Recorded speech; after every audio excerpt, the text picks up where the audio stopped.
What's up guys, and welcome back to another episode of Cork to Glory. This is episode number 10.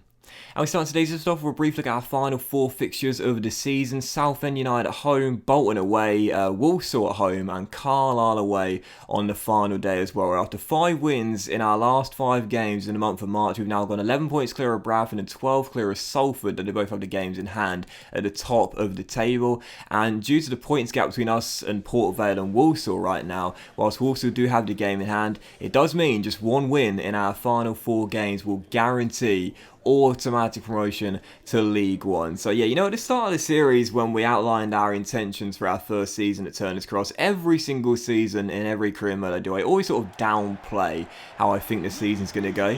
Just so it means that if I underperform, I can sit there and say, oh well, I didn't think we'd do very well anyway. But to be honest here, like I'm being totally honest, I felt incredibly confident that we'd go up automatically this season, if not in the top 3, then certainly in the playoffs. And I've mentioned it about 10 times now, so I promise I'll stop going on about it, but it's just because the calibre of teams in this division again are so poor, which means that they're not that difficult to play against. And whilst we did start off with the worst team in FIFA, I thoroughly expected to win the vast majority of our games. And after the 1-0 win against Southend in the first game to start off with, that does confirm it with 3 games to go. Cork City have been automatically promoted to League One for Season 2. And again, it's exactly what I expected. I thought if we can't finish in the top 3, then I wouldn't call the season a failure, but it definitely would be if we wouldn't go up via the playoffs. Again, even though we started off with the worst team in FIFA, we've got an incredibly young team. It's been growing all season long. We picked up some really good players from our academy. Rory Keenan has been amazing, as we know.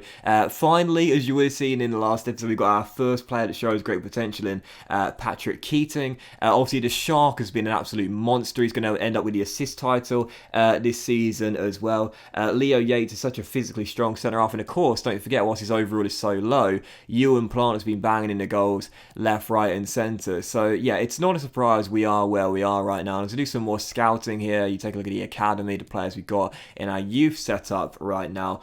The overalls are poor. Most players have very little potential at best. I think I released Jason Nesbitt from our academy as well, but there are a couple of players that could show some okay potential, if you will, at best in the future. So we'll keep an eye on a few of those players, but I'm not sure long term just how many will have a future here at Turner's Cross. So for our second game of 4, away at the University of Bolton Stadium, which looks like a dome in FIFA career mode, the generic Sanderson Park Stadium. We had a chance to win the title. If we won this game, a result went our way, that would see us lift the title. Unfortunately, it was a goalless draw, so we missed a chance to do so in our penultimate away day of the season. However, I guess in a way it was kind of cool we did fail to win, because that meant that heading into the penultimate game of the season and the final home game of the year, taking on Walsall, if we were to win this game, then that would definitely guarantee the title, regardless of what went on around the country. So yeah, back to Ireland to take on Walsall, our final home game of the season. And again, it was kind of fitting we didn't win the title against Bolton, because we had a chance to win it here in front of our home crowd instead. So taking on Walsall, I'll be honest here, whilst promotion was already secured and the title was looking incredibly likely,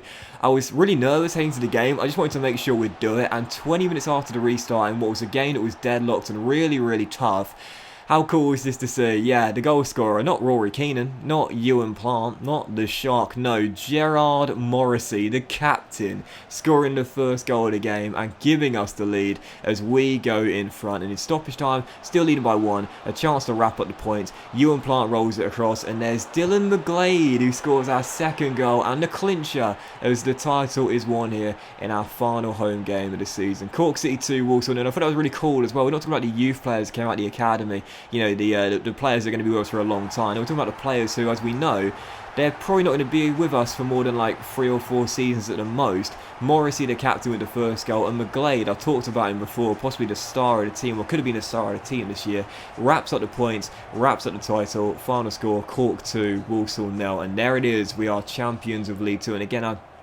said it earlier, this is exactly what I was hoping for at the start of the season. I highly doubt when we go up to League One for next season, we'll be able to win back-to-back championships, although I'd absolutely love that. Cork City going back-to-back, but I will be going for promotion again to the championship and back-to-back promotions in our first 2 years. I don't think it will be, quite a distance between us and the rest of the teams like we've seen this year. But it is worth pointing out, for a long time, we were sort of like teetering on the edge of third to the playoff spots. In fact, there were a couple of game weeks where we dropped in to the playoffs due to inconsistent runs of form. So whilst we do celebrate the title, it's not exactly been an easy first season. There's been many times where we've been in struggling patches of form. And to be honest, the reason we won this title is because we had an amazing closeout to the campaign. We've been on an unbeaten run now for the past 10 games. This is the best run of form we've had all season long, and we've gone into it when it matters most. So it's a season of celebration to go with the title, but it's not like we just dominated from start to finish. No, for a long time, it was looking like Bradford with a far superior team in this division. Regardless, the title is in the bag. We'll be going for promotion next year in League One as well. I'm already thinking about League One, and we've still got a game to play in League Two. But yeah, it's not exactly been an easy walk to the title, but it is something I was hoping for at the start of the campaign. I'm glad I managed to deliver it as well. Because I'll tell you this: if we failed to go up this season, it would have been an absolutely massive failure. I wouldn't have minded how we had to do it via the playoffs, but you know, we've not got like the greatest team. Of course, we started off with the worst team in FIFA. We're no longer the worst team in FIFA now, but it's no surprise really we're able to win the title this year. Anything short of the top three, and again, faded to go up automatically or via the playoffs would have been a massive disappointment. So after a goalless draw against Carlisle on the final day, this side of the league table ends up looking, we, Bradford and Salford are going up to League One. We finished 9 points clear of the Bantams and 13 clear of Salford. It's pretty crazy, but there were so many teams that sort of like choked in the second half of the campaign. You're probably sitting there thinking, hang on a minute, we're at Oldham Athletic. We're at Bolton Wanderers, because those teams for a long time were in the playoffs or teetering on the edge of promotion.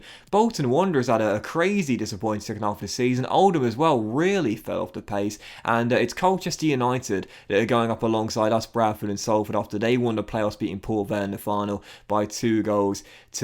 As for the top scorers and assists and clean sheets charts, Norris won the Golden Boot. It was great to see Ewan Plant get into the top 10 though. That was really nice to see. And look at this, Barry Sharkey, EA, give him an upgrade. Give him an upgrade. 15 assists in 36 games. Charles Bull would be proud of the way that Barry's announced himself as a professional footballer. I know on his So FIFA page, everyone's saying Sharky, 65-82, 65-82, come on EA. But as for the team of the season, oh my word, snubbed or what? Not a single Cork City player got into the team of the season despite us winning the title. Absolute joke. Come on man, that's ridiculous. Where was Sharky? Where was Keenan? Ridiculous. But look at the Premier League table. Liverpool won the championship. Liverpool won the Premier League this year. The Championship table as well. The teams that are going down to League One for next season are Luton Town, Wycombe Wanderers, and Barnsley as well. And as for League One, Hull City and Sunderland are promoted. I think Pompey will probably go up via the playoffs. That's kind of disappointing because I wanted to play them next year at Fratton Park, and you saw the bottom four teams there as well. As for the cups, Lincoln City won the Papa John's Trophy. Man City won the Carabao Cup. Liverpool were the FA Cup winners this year. As for the Europa League, Arsenal won that, and in the Champions League, Bayern Munich beat Borussia Dortmund in an all-German final. And also take those league tables with a pinch of salt as well. I mentioned it before, but the other leagues in FIFA career mode seem to always change based on whenever you like reload the save or what day you're on. So yeah, take those league tables with a pinch of salt there. Whilst those are the provisional tables, that might not be how it officially ends up. So in the end, we might face Sunderland or Hull or Portsmouth next year in League One. I don't know. Probably not, but you never know. Again, it's very hard with EA because, again, the league tables of the other leagues change around so much for some bizarre reason. So that probably will be how they end up, but you never know. It could change. We just don't know yet.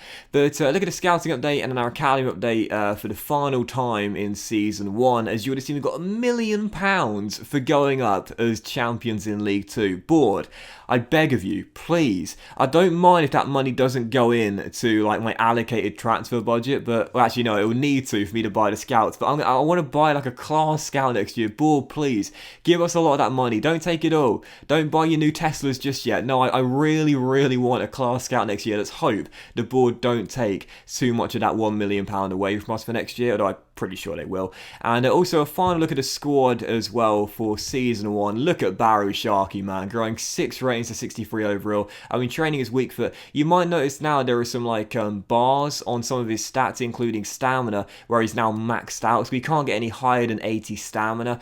That's so gutting. I mean, really gutting. It does seem as though his potential is going to be maxed out. As you saw Leo Yates grow 6 ratings to 61 overall this year. That's really gutting. I was so hopeful that that Barry, with dynamic potential, could end up showing great potential, but that is now looking increasingly unlikely. Rory Keenan grew 5 ratings this year to 68 overall. That position change really helped him, of course. 9 goals, though, in 17 games from midfield, plus 5 assists as well. Patrick Keating, the chosen one, as we know, shows great potential. That weak foot is now up to 3-star. You'll be pleased to see that. His defensive stats are growing really nicely as well. So, yeah, he's definitely going to stay as a holding midfielder in this team. Ollie Nicholson grew 5 ratings. He became a bit of a fan's favourite this year, scoring those late goals in many of the games he played for us. He went up 5 to 58 overall, 6 goals. I've got a feeling he might show great potential. Possibly I'm being a little bit too hopeful though. And also, as well as I changed the position there of, who did I change? Dugan, I think it was. You can see here as I get to him eventually in just a moment's time. He only played 5 games for us this season, but due to that position change, holding mid to CM, he's now growing a few more ratings and is 58 overall. He might possibly have showing great potential. We'll find out when he hits 60 overall. Morrissey, I changed during the season from a holding mid to a centre mid. He played 42 games, the captain this year was ever present. Galvin's up to 60 overall, 12 goals and 4 assists in 41, and McGlade got 9 goals and 3 assists in 43 as well. So I talked about it. Those 2 guys here could have been the stars of this team this year, and they were certainly 2 of the best players in our team. Ewan Plant, though, up 10 ratings to 52 overall, from midfield to wing to striker. He was amazing this year, and our top scorer with 17 goals in 30, plus 10 assists in all competitions as well. What a season for Plant, and I also changed Humphrey's position to right back, and he grew a couple of ratings to 54 as well. So we end up as a 1-star team with Cork City, and the title in the bag as well. We're going up to League One for Season 2, and I'm going to be ambitious once again. I'm targeting back-to-back promotions in Championship football in Season 3. Regardless, there's a long way to go, and the season will begin in the very next episode. So thanks for watching the first season and episode number 10 of Cork to Glory, guys. I really hope you have enjoyed it, and if you have enjoyed the first season at Turner's Cross, then please drop a like. Much love to you all. Have a fantastic day, and I'll see you for the start of a brand new season as we begin life in League One in the very next episode very soon.